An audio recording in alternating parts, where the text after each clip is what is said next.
পাইতাম যদি সুন্দর এমন মন পাইতাম ঘরের বানে। এই তোর পাগলের গোষ্ঠীটা তোর আজকে গুছাইয়া তোর ক্ষমাটাও চেঞ্জ করে এলাম।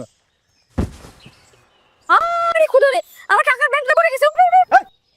একেবারে ডিমু ধরে করলাম তোর জন্য আমার টাকার ব্যাংক পুষে আগে এটা ওটা তারপর তোর লগে কথা আমার।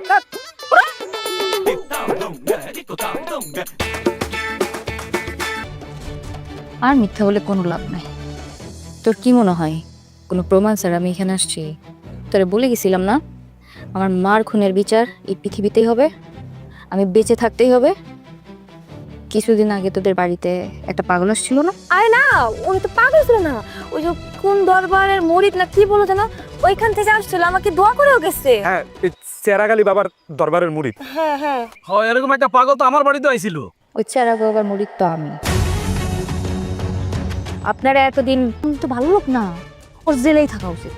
তুই ভালো লোক, আমি তোর পাশে আছি। তোর এই বাড়িটা দেখিস আমি 5 তলা বিল্ডিং বানানোর ব্যবস্থা করতেছি, আমার উপর বিশ্বাস রাখ। না খাবারটা খাবো না রে, কেন মজা লাগতেছে না। আরেকদিন আসবো, মজা করে রান্না করবি। হ্যাঁ কিন্তু আমার বুদ্ধি গেলাম না, আরেকদিন আসবো। যেদিন আসবো ওই দিন দিবান আমার খাওয়া দে।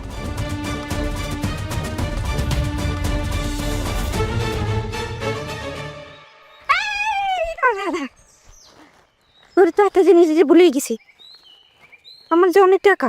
ধর এদিকে আয়। মালেন কি দেখছো?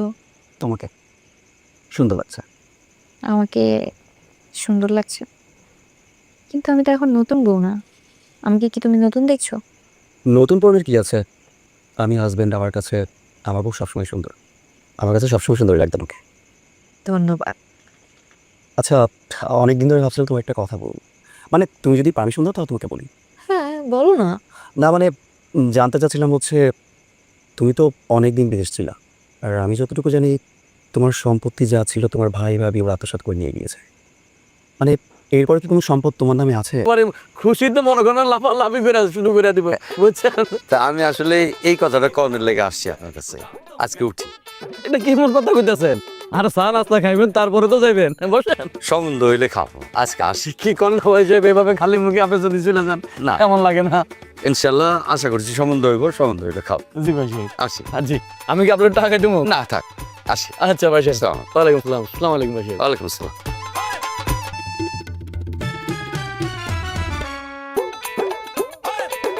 ছেলে মেয়ে ভেদাভেদ নাই, আমার নাতনি হলো সে আমার বংশের প্রতীক।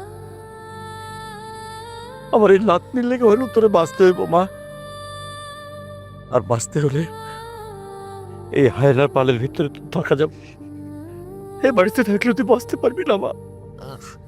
যা যা মা, তুই তোর চাচার বাড়ি চলে যা। যা। আমার যদি আল্লাহ কোনোদিন সময় দেয়, সেদিন আমি তোকে মর্যাদা দিয়ে আমার নাতনি সবাই ঘরে তুলে আনবো। যা মা। যাইব কি? এই নে তোর সব জিনিস এখানে, তোর জিনিস আমি দেখতে। হ্যাঁ আমি দেখলাম এইটা আমার পোলা। আরে আমার তো অবাক লাগতেছে, আমার পোলাই যা, এইটা আমার বউ। এগুলো কি মানুষ? হ্যাঁ মানুষ এগুলা? মারে তুই ঠিকই করছিলি মাসে দে, তোর কপালে সুক্তা যা তোরে রাক্ষস কইল, ওই রাক্ষস লাগে তোর জীবনে সুখ হইব না। এই তো যা